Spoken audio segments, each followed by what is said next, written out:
introduction, Nina Swanson. How about another round of applause for Nina and the choir for that wonderful music?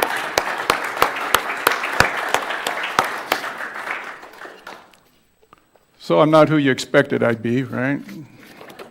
I'd like to open this morning.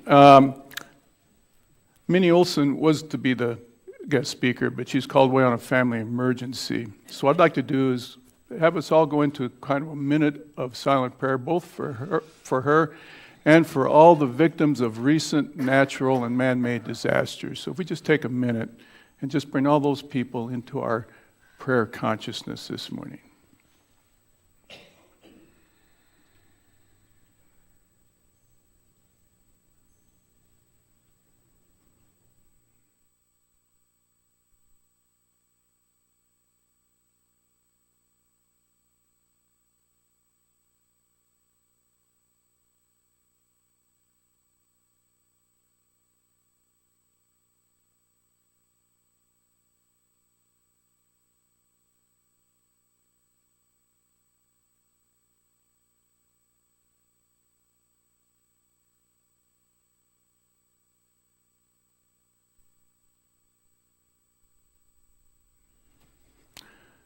So Ed, how's that sound? Am I too high?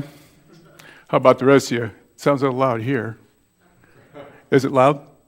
No? Oh, good. Okay, good.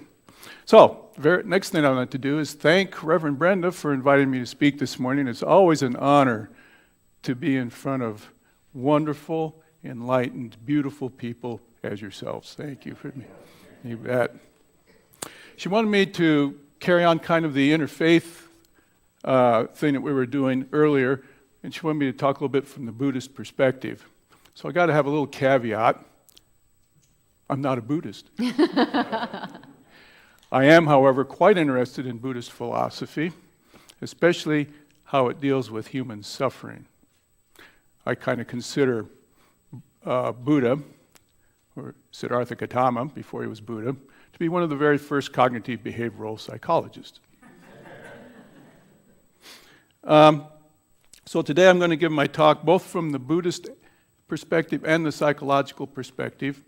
Much of my material will be coming from a website called The View on Buddhism, which is a website that tends to talk about Buddhism from the Tibetan point of view, and also from the Mindfulness and Acceptance Workbook for Depression, which is an acceptance and commitment therapy approach to dealing with suffering. Okay. So, my talk today is going to focus on one of the three sources of suffering as Buddha stated in the Second Noble Truth, attachment, and how that leads to suffering. So, a Buddhist definition of attachment is exaggerated, not wanting to be separated from someone or something. The exaggerated not wanting to be separated from someone or something. Kind of like this, right? Oh, I love you so much. Oh. Yeah. Love of self, right? Okay, all right. So, Genka, an early Buddhist, said, grasping at things can only yield one of two results.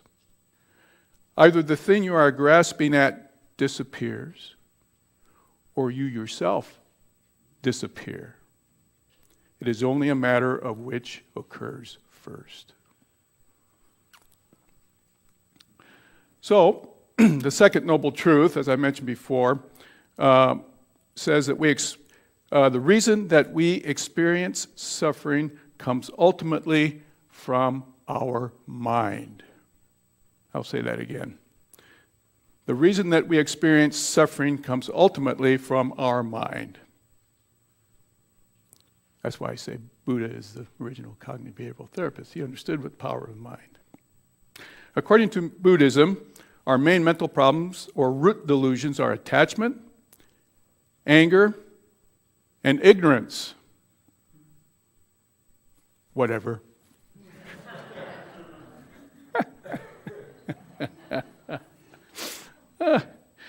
Although attachment may at first appear to be much less destructive than anger and hatred, In terms of being caught up in the uncontrolled process of rebirth, it is actually the bigger evil. Attachment to pleasure and ultimately to life itself as our inborn survival instinct is the main type of misunderstanding that holds us prisoner in the cycle of birth and rebirth, death and rebirth. Keeps us there. Okay. So, how attachment keeps us caught up. It's a great little story from southern India. It goes like this. In the south of India, people used to catch monkeys in a very special way. Actually, they let monkeys catch themselves. What they did, they cut a small hole in a coconut, just large enough for a monkey to put its hand in. Next, you fix the coconut to a tree and fill it with a sweet. The monkey smells the sweet, squeezes its hand into the coconut, grabs the sweet, and finds that the fist does not fit through the hole. Now we're stuck, right? Now, the last thing the monkey will think of is to let go of the sweet, attached to it, literally. It holds itself prisoner, and nothing could be easier for a human being who comes and catches it. Isn't that kind of how it works? Oh, the new Ford F-150. Oh, I got a hold of that baby. How much? $40,000? Oh, yeah, I think I can come up with that. Barb does a wonderful job collecting aluminum cans. We think we can come up with... Okay. The Buddha compared desires to being in debt. If you owe money to the bank for your house, every month you have to pay. In the end, you will own the house. With sensual desires, however, you cannot pay off the debt. They arise again and again. Hunger, thirst, lust for sex, warmth, coolness, they all come back again and again. Trying to fulfill our desires is like carrying water to the sea, a never-ending task and ultimately completely useless. Page 2. The Buddha concluded that putting our energy in grasping for temporary pleasures is not only useless, it creates many problems. So, from Buddha's point of view, this is exactly what sentient beings do all the time, holding themselves prisoner with their attachment to temporary pleasures and to life itself. All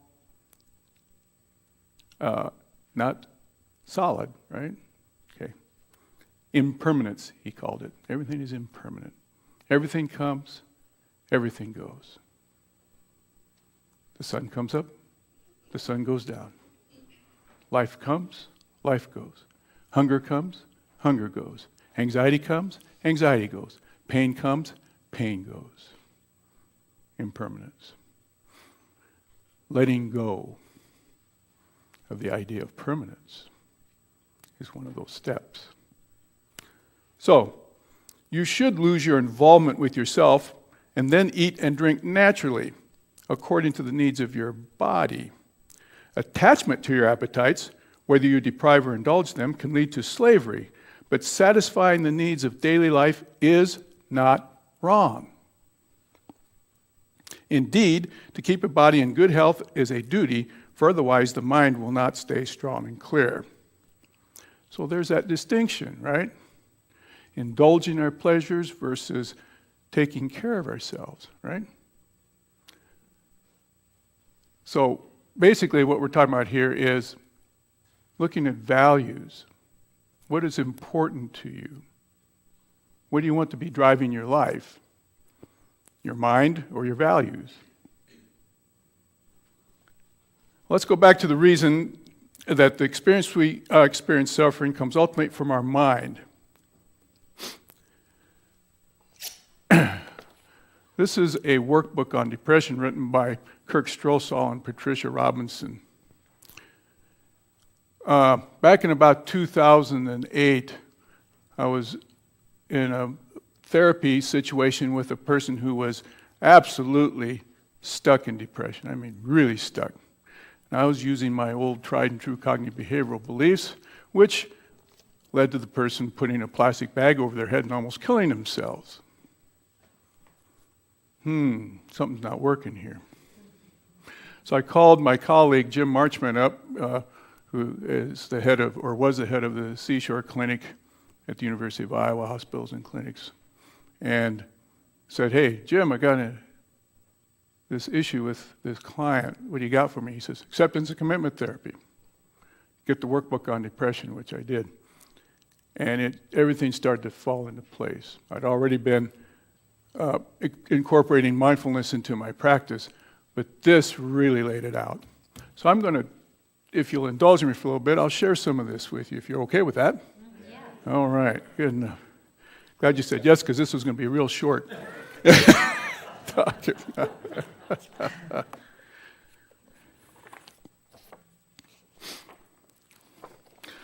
One of the things I like about Strossel and Robinson is they incorporate Buddhism into this practice.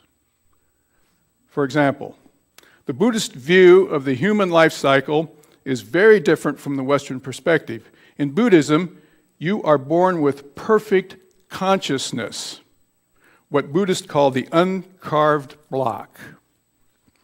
This is raw consciousness, unadulterated by the mind's efforts to organize and label experience.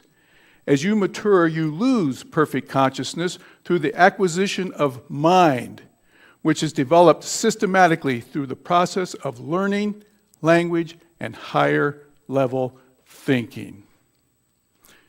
As you mature, you lose perfect consciousness through the acquisition of mind, which is developed systematically through the process of learning language and higher level thinking.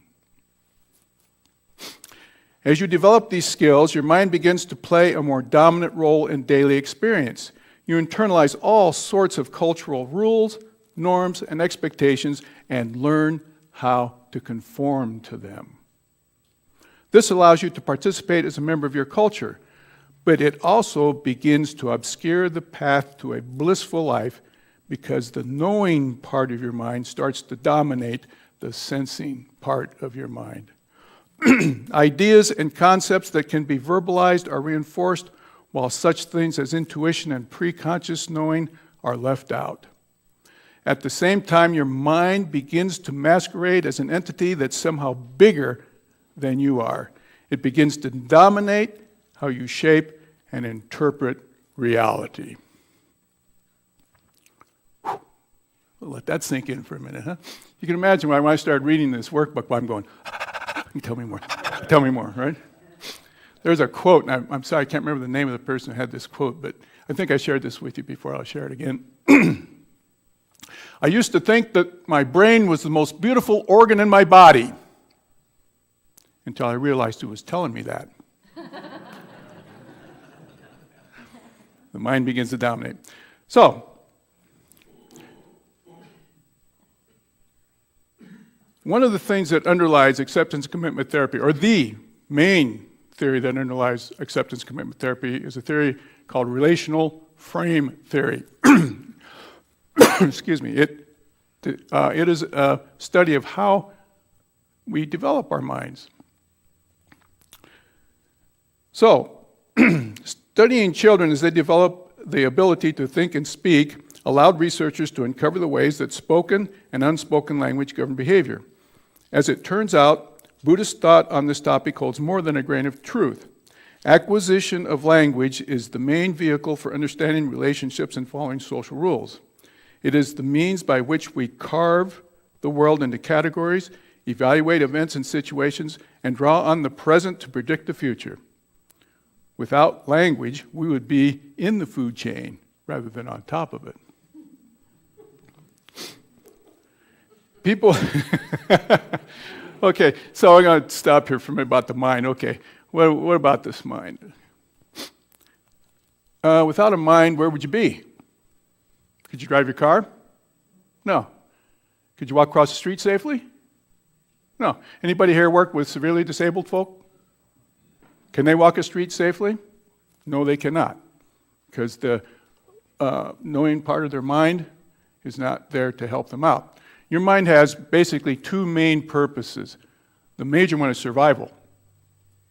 It is a repository of everything that humankind has learned up to this point of how not to eat the red berries, right? The other is reproduction, keeping the species going. So that part of your mind is called reactive mind.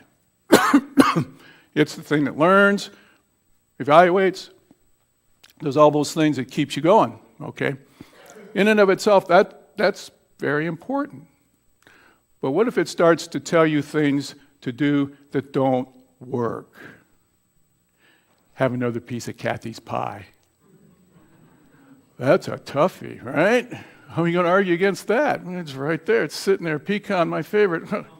Bam, right? Okay. So, what relational frame theory talks about is that we have different perspectives, okay? There's two types of relational frames. One's dialectic and one's hierarchical. We'll just play with dialectic frames. Don't want to have you fall asleep on me here. Okay. So dialectic frames establishes the difference between you and I. Okay. I'm Kevin, you're Ruth, right? Okay. Now, when you look at Buddhist thought, Buddhists say there's no separation. We're all one. We're all part of Indra's net, right? We all reflect each other. So right away, the mind's starting to move away from that, right? Starting to set this up. But one of the things you can do with dialectic frames, when you take it internally, is you can look at your own mind. I have a mind. I am not my mind. I'll say that again. Everybody together. I have a mind. I am not my mind. Beautiful. Wow. Okay. Think about that for a minute.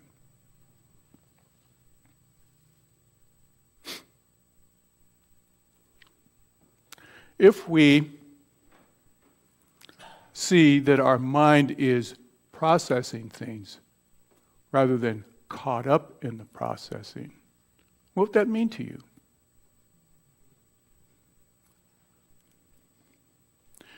Further, that you accepted that whatever the mind came up with is whatever the mind comes up with. Not good, not bad, just whatever the mind comes up with. The mind judges, the mind evaluates, the mind compares, the mind categorizes. Okay? That's really, you really want that in place if I'm going to go down and get that F-150 pickup, right? Barb won't let me. But anyhow, when it's turned inward in your mental experiencing, it becomes problematic. I didn't do that good enough. Ruth's better than I am at public speaking. Nina's a knockout performer. I'll never be like that. Right? Now you're in trouble. Now you're starting to attach yourself to your own mental experiencing. And that's when suffering occurs. Right? Anybody here have that experience? Every day. All right. The mind will chunk out, one cognitive scientist, I think, said 60,000 thoughts a day. I've never stopped to count them. That's for somebody in academia to do. 60,000 thoughts a day. A lot of those are under the radar. A lot of them are under the radar. What if you could start accessing some of those things? Start paying attention to what you're thinking, especially when you're starting to feel a little bit.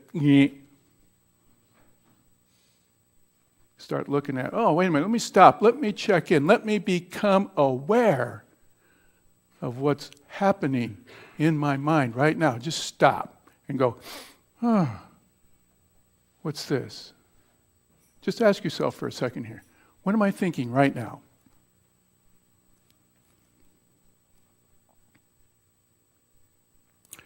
Now do this. I'm having the thought that, whatever it is. Now we're detaching. We're detaching. Meditation is all about detaching, is it not? Anybody practice meditation here on a regular basis? Right? Is that right? You bring your focus back to what? Right. In the present. Future is anxiety, past is depression, present moment is peace. Thich Nhat Hanh. Everybody seen a picture of Thich Nhat Hanh lately? Last picture I saw him was a couple of years ago. He's getting out of a limousine in New York, getting ready to give a talk. He's smiling. He always smiles. A little Buddha smile. Thich Nhat Hanh's a Buddha, by the way. And you look at him and go, oh, wow, this dude, about 60, 65. He's 80 years old plus. He's the walking epitome of peace. He was asked, when do you meditate? He said, all the time. He comes back to the present moment, back to the present moment. So we've got the thought. It's a thought, right? Now, you want to be thankful what your mind's doing? It's keeping you alive, right? So say, thank you, mind, for that thought. Go ahead. Thank you, mind, for that thought. I appreciate you bringing this to my awareness. It lets me know you're working. I'm happy to be alive. Now comes the key question.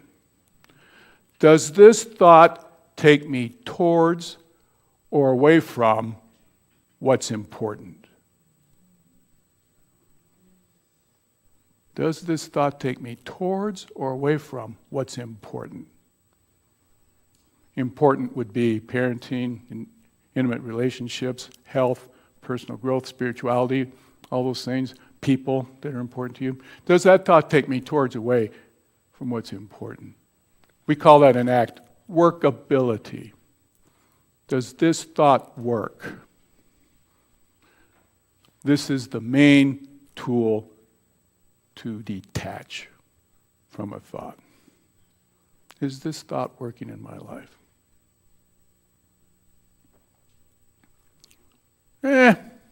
Not so much. Okay, so my intention is to bring my focus back to what is important, back to the present moment.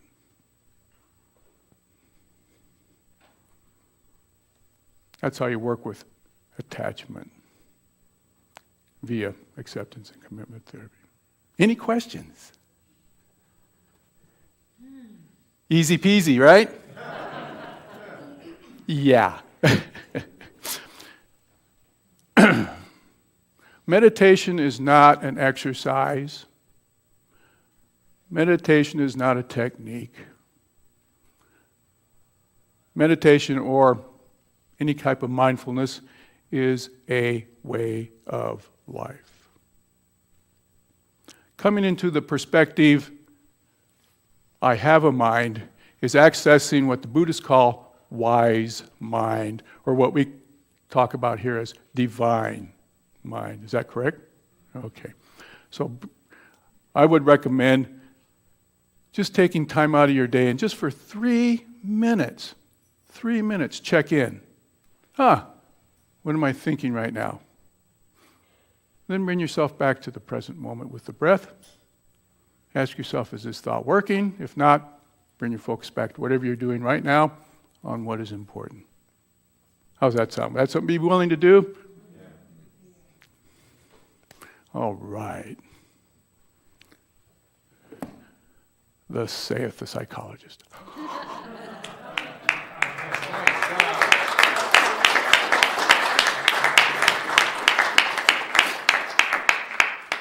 For meditation this morning, rather than me running the meditation,